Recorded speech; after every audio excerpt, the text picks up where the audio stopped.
ನೀವು ನೋಡ್ತಾ ಟಿವಿ9 ನ್ಯೂಸ್. ನಾನು ರೆಹಮಾನ್ ಹಾಸನ್. 2023-24 SSLC ಫಲಿತಾಂಶ ಕೊನೆಗೂ ಪ್ರಕಟವಾಗಿದೆ. SSLCಯಲ್ಲಿ ಅತಿ ಹೆಚ್ಚು ಅಂಕವನ್ನ ಪಡೆದಿರುವಂತಹ ಅಂಕಿತಾ ರಾಜ್ಯಕ್ಕೆ ಫಸ್ಟ್ ರ್ಯಾಂಕ್ ತಗೊಂಡಿದ್ದಾಳೆ. SSLCಯಲ್ಲಿ ಹೆಚ್ಚು ಅಂಕವನ್ನ ಪಡೆದಿದ್ದಾಳೆ ಅಂಕಿತಾ, ರಾಜ್ಯಕ್ಕೆ ಮೊದಲ ಸ್ಥಾನವನ್ನ ಪಡ್ಕೊಂಡಿದ್ದಾಳೆ. ಮುಧೋಳ ವಿದ್ಯಾರ್ಥಿನಿ ಅಂಕಿತಾ ರಾಜ್ಯಕ್ಕೆ ಮೊದಲ ಸ್ಥಾನವನ್ನ ಪಡೆದಿದ್ದಾಳೆ. 625ಕ್ಕೆ 625 ಅಂಕ ಔಟ್ ಆಫ್ ಮಾರ್ಕ್ಸ್ ಪಡೆದಿರುವಂತಹ ವಿದ್ಯಾರ್ಥಿನಿ ಫಸ್ಟ್ ರ್ಯಾಂಕ್ ತಗೊಂಡಿದ್ದಾಳೆ. ಮೆಳ್ಳಿಗೇರಿ ಮೊರಾರ್ಜಿ ವಸತಿ ಶಾಲೆಯ ವಿದ್ಯಾರ್ಥಿನಿ. ಬಾಗಲಕೋಟೆ ಜಿಲ್ಲೆ ಮುಧೋಳ ತಾಲೂಕಿನ ಮೆಳ್ಳಿಗೇರಿಯಲ್ಲಿರುವಂತಹ ಮೊರಾರ್ಜಿ ವಸತಿ ಶಾಲೆಯಲ್ಲಿ ಓದ್ತಾ ಇದ್ದಂತಹ ಅಂಕಿತಾ ಫಸ್ಟ್ ರ್ಯಾಂಕ್. ಕೊನ್ನೂರಿನ ರೈತನ ಮಗಳು ಅಂಕಿತಾ ರಾಜ್ಯಕ್ಕೆ ಫಸ್ಟ್ ರ್ಯಾಂಕ್ ತಗೊಂಡು ಇಡೀ ರಾಜ್ಯವನ್ನ ಹೆಮ್ಮೆ ಪಡುವಂತೆ ಮಾಡಿದ್ದಾಳೆ. ರಾಜ್ಯದಲ್ಲಿ ಅತಿ ಹೆಚ್ಚು ಅಂಕಗಳನ್ನು ಪಡೆದಂಥವಳು ಅಂದರೆ ಅದು ಅಂಕಿತಾ. 625ಕ್ಕೆ 625 ಅಂಕಗಳನ್ನು ಪಡೆದಿದ್ದಾಳೆ. ಅಂದರೆ ಔಟ್ ಆಫ್ ಎಲ್ಲ ಸಬ್ಜೆಕ್ಟ್ಗಳಲ್ಲೂ ಕೂಡ ಔಟ್ ಆಫ್ ಮಾರ್ಕ್ಸನ್ನು ಪಡೆದಿರುವಂತಹ ಅಂಕಿತಾ ಇಡೀ ರಾಜ್ಯಕ್ಕೆ ಫಸ್ಟ್ ಆಗಿದ್ದಾಳೆ. ಸರ್ ಮೊರಾರ್ಜಿ ದೇಸಾಯಿ ವಸತಿ ಶಾಲೆ ಮೆಳ್ಳಿಗೇರಿ ಸರ್, ತಾಲೂಕು ಮುಧೋಳ. ಖುಷಿ ಭಾಳ ಐತ್ರಿ. ಫುಲ್ ಖುಷಿ ಆಗಿದೆ ಸರ್.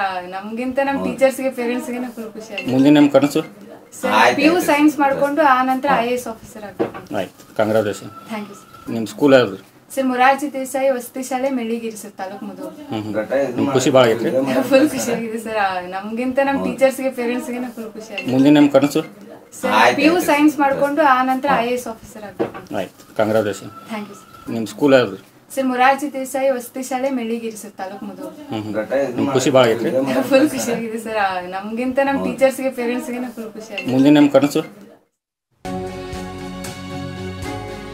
ಟಿವಿ9 ಜೊತೆಗೆ ಟಾಪರ್ ಅಂಕಿತಾ ಬಸಪ್ಪ ಕೊನ್ನೂರು ತನ್ನ ಒಂದು ಖುಷಿಯನ್ನು ಹಂಚಿಕೊಂಡಿದ್ದಾಳೆ. ದಿನಕ್ಕೆ ನಾನು 2-3 ಗಂಟೆಗಳ ಕಾಲ ಓದ್ಕೊಳ್ತಾ ಇದ್ದೆ, ಚೆನ್ನಾಗಿ ಓದ್ತಾ ಇದ್ದೆ. ವಿದ್ಯಾರ್ಥಿಗಳು ದಿನನಿತ್ಯ ಓದೋದು ತುಂಬ ಒಳ್ಳೆಯದು.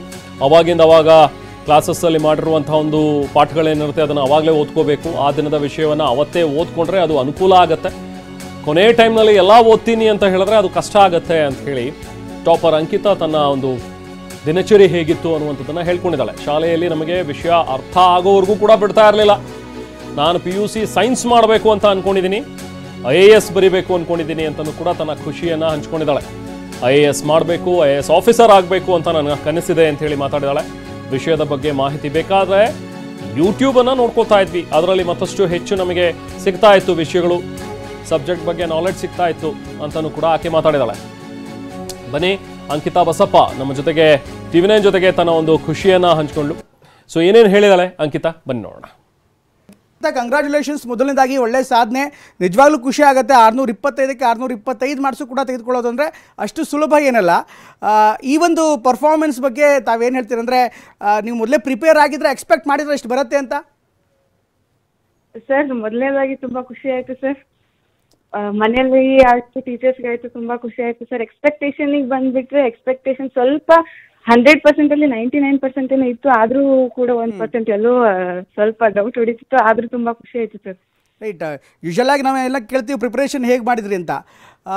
ನೀವು ನೋಡ್ತಾರ ನಿಮ್ಮ ಸಾಧನೆಗಳನ್ನು ನೋಡ್ತಾರ, ನಿಜಕ್ಕೂ ಕೂಡ ಯಾವುದೇ ಪೋಷಕರಿಗಾಗಲಿ ಅಥವಾ ಶಿಕ್ಷಕರಿಗಾಗಲಿ ಖುಷಿ ತರುವಂಥ ವಿಚಾರ. ಪ್ರಿಪೇರ್ ತುಂಬ ಹೇಗೆ ಮಾಡಿದ್ರಿ ಅಂದರೆ ನೀವು ಕಲಿಕೆ, ನಾನು ಯಾಕೆ ಈ ಪ್ರಶ್ನೆ ಕೇಳ್ತಾ ಇದ್ದೀನಿ ಅಂದರೆ ನಿಮ್ಮ ಥರನೇ ಅನೇಕರು ಮಾರ್ಕ್ಸ್ ತೊಗೋಬೇಕು ಅಂತ ಬಯಸ್ತಾ ಇರ್ತಾರೆ. ಹೀಗಾಗಿ ಅವ್ರಿಗೆ ನೀವು ಏನು ಹೇಳೋದಕ್ಕೆ ಬಯಸ್ತೀರಿ, ಯಾವ ಥರ ಓದಬೇಕು ಅಂತ? ಅಂದರೆ ಓದೋ ಅನ್ನೋದು ಸಿಕ್ಕಾಪಟ್ಟೆ ಟೆನ್ಷನ್ನು ಆಗಬಾರ್ದು, ಅದನ್ನು ಪ್ರೆಷರೂ ಕೂಡ ಆಗಬಾರ್ದು, ಎಂಜಾಯ್ ಮಾಡ್ತಾ ಕಲಿಬೇಕು. ನೀವು ಯಾವ ರೀತಿ ಓದ್ತಾ ಇದ್ರಿ? ಹೌದು ಸರ್. ಅಂದ್ರೆ ಮೊದಲನೇದಾಗಿ ನನಗೆ ಯಾವುದೇ ರೀತಿಯಾದಂತ ಈಗ ಒಂಥರ ಪ್ರೆಷರ್ ಇರಲಿಲ್ಲ ಸರ್ ಮನೆ ಕಡೆಯಿಂದ. ಯಾಕಂದ್ರೆ ನೀನು ಇಷ್ಟೇ ಮಾಡು ಅನ್ನೋಂತ ಮನೆಯಲ್ಲಿ ಯಾವುದೇ ಪ್ರೆಷರ್ ಇರಲಿಲ್ಲ ಸರ್. ಆದ್ರೆ ನಾವು ಒಂದೇ ದಿನ ತುಂಬಾ ಹೊತ್ತು ಓದ್ಬಿಟ್ಟು, ಅಂದ್ರೆ ಒಂದಿನ 8 ಗಂಟೆ ಗಂಟ್ಲೆ ಎಲ್ಲ ಓದ್ಬಿಟ್ಟು ಮಾರನೇ ದಿನ ಓದ್ದೇನೆ ಕೂತ್ಕೊಂಡ್ರೆ ಅದಕ್ಕೆ ಓದುವನ್ನಲ್ಲ ಸರ್. ಅದ್ರ ಬದಲಾಗಿ ಪ್ರತಿದಿನ ನಾನು ಬರೀ 2 ಗಂಟೆ 1 ಗಂಟೆ 3 ಗಂಟೆ ಇಷ್ಟೇ ಅದನ್ನೇ ದಿನ ಪಾಲಿಸ್ತಿದ್ದೆ ಸರ್, ಇಷ್ಟೇ. ರೈಟ್. ಯೂಶಲ್ ಆಗಿ ಏನ್ ಮಾಡ್ತಾರೆ, ಎಕ್ಸಾಮ್ ಬರುವಂತ ಸಂದರ್ಭದಲ್ಲಿ ಲಾಸ್ಟ್ 1 ವಾರ ಒಟ್ಟಾಗಿ ಓದ್ಬಿಡೋದು, ಆಮೇಲೆ ಇದ್ದಕ್ಕಿದ್ದಂಗೆ ಎಕ್ಸಾಮ್ಸ್ಗೆ ಹೋಗೋದು. ಆ ಒಂದು ಪ್ಯಾಟರ್ನ್ ಬದಲಾಗಿ ದಿನನಿತ್ಯ ಓದ್ಬೇಕು ಅಂತೀರಾ? ಸರ್ ದಿನನಿತ್ಯ ಓದೋದು ತುಂಬಾ ಬೆಸ್ಟ್ ಸರ್. ರೈಟ್. ಮೊದಲನೇದಾಗಿ ನಾವು ಜನವರಿ ಫೆಬ್ರವರಿ ವರ್ಗೂನು ಎಲ್ಲಾ ಕಾನ್ಸೆಪ್ಟ್ ಗಳನ್ನ ಪೂರ್ತಿ ಕ್ಲಿಯರ್ ಆಗಿ ಅಂಡರ್ಸ್ಟ್ಯಾಂಡ್ ಮಾಡ್ಕೊಳ್ಳೋದು ತುಂಬಾ ಇಂಪಾರ್ಟೆಂಟ್ ಆಗುತ್ತೆ ಸರ್. ಆ ನಂತರ ಫೆಬ್ರವರಿ ಮಾರ್ಚ್ ಅಲ್ಲೆಲ್ಲ ರಿವಿಷನ್ಸ್ ಮಾಡ್ಕೋಬೇಕು ಸರ್. ಆವಾಗ್ಲೇ ಹೋಗಿ ಎಲ್ಲ ಅರ್ಥ ಮಾಡ್ಕೋತೀನಿ ಅಂದ್ರೆ ಕಷ್ಟ ಆಗುತ್ತೆ ಸರ್. ರೈಟ್ ರೈಟ್ ಆಮೇಲೆ ಈ ಪ್ರಿಪ್ರೇಟರಿ ಎಕ್ಸಾಮ್ಸ್ಗಳು ಬೇರೆ ಬೇರೆ ಈ ಸ್ಕೂಲ್ಸ್ಗಳಲ್ಲೂ ಕೂಡ ಹೆಚ್ಚಿನ ವ್ಯವಸ್ಥೆ ಇರುತ್ತೆ. ಅಂದರೆ ಜಾಸ್ತಿ ಪರೀಕ್ಷೆ ಬರೆದಷ್ಟು, ಜಾಸ್ತಿ ಪ್ಯಾಟರ್ನ್ ಕೊಟ್ಟಷ್ಟು, ಅಥವಾ ಜಾಸ್ತಿ ಪ್ರಶ್ನೆ ಪತ್ರಿಕೆಗಳನ್ನು ನೋಡಿದಷ್ಟು ಸಾಲ್ವ್ ಮಾಡೋದಕ್ಕೆ ಈಸಿ ಆಗುತ್ತೆ ಅಂತ. ನಿಮ್ಮ ಶಾಲಾ ವ್ಯವಸ್ಥೆ ಹೇಗಿತ್ತು? ಶಾಲೆಯಲ್ಲಿ ಎಲ್ಲರೂ ಖುಷಿಯಾಗಿರ್ತಾರೆ ಸಹಜವಾಗಿಯೇ. ಶಾಲೆಯಲ್ಲಿ ಹೇಗಿತ್ತು ಅಂದರೆ ಕಲಿಸಿದಂಥ ರೀತಿ? ಸರ್ ಶಾಲೆಯಲ್ಲಿ ಎಲ್ಲದಕ್ಕೂ ಸಪೋರ್ಟ್ ಮಾಡ್ತಿದ್ರು ಸರ್. ಅಂದ್ರೆ ಯಾವುದೇ ಒಂದು 6 ವಿಷಯದ 6 ವಿಷಯದ ಎಲ್ಲಾ ಮಾಡೆಲ್ ಕ್ವಶನ್ ಪೇಪರ್ಸ್ ನ ತಂದ್ಕೊಟ್ಟು, ಯಾವ್ದಾದ್ರು ಟಾಪಿಕ್ ಅರ್ಥ ಆಗ್ಲಿಲ್ಲ ಅಂದ್ರೆ ಸ್ಮಾರ್ಟ್ ಕ್ಲಾಸ್ ಅಲ್ಲಿ ತೋರಿಸಿ, ಆದ್ರೆ ಒಟ್ ನಮ್ಗೆ ಆ ಒಂದು ವಿಷಯದ ಬಗ್ಗೆ ಅರ್ಥ ಆಗೋವರೆಗೂ ಬಿಡ್ತಿದ್ದಿಲ್ಲ. ಅಂದ್ರೆ ತುಂಬಾ ಸಪೋರ್ಟಿವ್ ಆಗಿತ್ತು ಟೀಚರ್ಸ್. ರೈಟ್ ರೈಟ್ ಅಂದ್ರೆ ಶಾಲೆಯಲ್ಲಿ ಸಹಜವಾಗಿ ಖುಷಿ ಇದೆ. ಈಗ ಎಲ್ಲ ಕಾಲ್ ಮಾಡ್ತಾ ಇದ್ದಾರಾ ಶಿಕ್ಷಕರು? ಎಲ್ಲ ಕಾಲ್ ಮಾಡಿದ್ದಾರೆ ಸರ್. ರೈಟ್ ರೈಟ್ ಮನೇಲೂ ಕೂಡ ಹಬ್ಬದ ವಾತಾವರಣ ಇದೆ. ಅಪ್ಪ ಅಮ್ಮ ಏನ್ ಹೇಳ್ತಾರೆ? ಅಪ್ಪ ಅಮ್ಮ ಎಲ್ಲ ಫುಲ್ ಖುಷಿ ಆಗ್ಬಿಟ್ಟಿದ್ದಾರೆ ಸರ್. ಹಾಗಾದ್ರೆ ನೀವೀಗ ಪಾರ್ಟಿ ಕೊಡಿಸ್ಬೇಕು ಎಲ್ರಿಗೂ ಜೋರಾಗಿ. ಈಗ ಅದೇ ಸರ್, ಈಗ ಎಲ್ರಿಗೂ ಪಾರ್ಟಿನೇ ಕೊಡ್ಸೋದು. ರೈಟ್.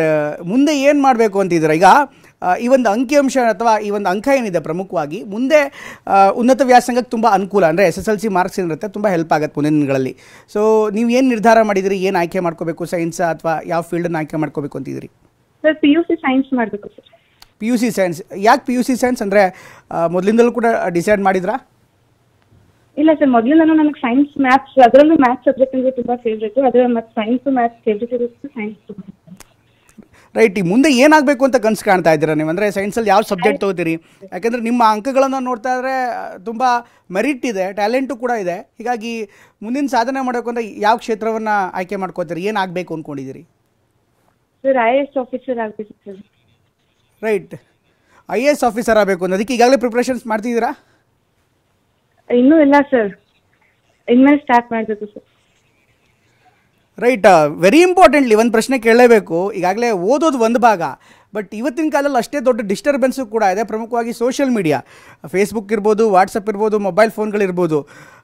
ಅದಕ್ಕೆ ನೀವು ಹೇಗೆ ಟೈಮ್ ಕೊಡ್ತಾ ಇದ್ರಿ ಅಥವಾ ಅದನ್ನು ದೂರ ಇಡ್ತಿದ್ರಾ? ಏನು ಮಾಡ್ತಾ ಇದ್ರಿ? ಅದು ವೆರಿ ಇಂಪಾರ್ಟೆಂಟ್. ಇವತ್ತು ಎಲ್ಲರೂ ಹೇಳ್ತಿದ್ದಾರೆ ಜಾಸ್ತಿ ಫೋನ್ ಯೂಸ್ ಮಾಡಬಾರ್ದು, ವಿದ್ಯಾರ್ಥಿಗಳು ಓದೋಕ್ಕಾಗಲ್ಲ ಅಂತ. ಇದ್ರ ಬಗ್ಗೆ ತಾವೇನು ಹೇಳ್ತೀರಿ? ಸರ್ ನಾನು ಹಾಸ್ಟೆಲ್ ಅಲ್ಲಿ ಇರೋದ್ರಿಂದ ಮೊದಲನೇದಾಗಿ ಫೋನ್ ಕಾಲ್ಸ್ ಎಲ್ಲ ಅಲೌಡ್ ಇರ್ಲಿಲ್ಲ ಸರ್. ಫೋನ್ ಅಲ್ಲಿ ಇದೆಲ್ಲ ಫೋನನ್ನೇ ಅಲೌಡ್ ಇರ್ಲಿಲ್ಲ ಸರ್.